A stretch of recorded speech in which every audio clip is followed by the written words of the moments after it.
Partai Keadilan Sejahtera hari ini menggelar musyawarah Majelis Syuro di kantor DPP PKS di kawasan Pasar Minggu, Jakarta Selatan untuk memutuskan apakah akan mendukung Ketua Umum Partai Kebangkitan Bangsa Mohaimin Iskandar sebagai bakal calon wakil presiden untuk Anies Baswedan. Musyawarah berlangsung tertutup dihadiri jajaran Majelis Syuro PKS pada Jumat siang. Hasilnya akan disampaikan jajaran pengurus partai pada malam ini. Musyawarah Majelis Syuro PKS menjadi tindak lanjut pertemuan Mohaimin Iskandar dengan pengurus pusat PKS pada Selasa 12 September lalu.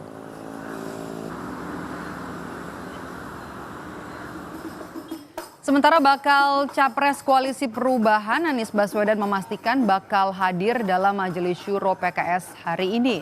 Hal ini disampaikan Anies saat ditemui dalam acara dengan relawan di Jakarta. Anies menyebut Majelis Syuro akan jadi penentu sikap PKS terhadap Capres-Cawapres yang akan diusung.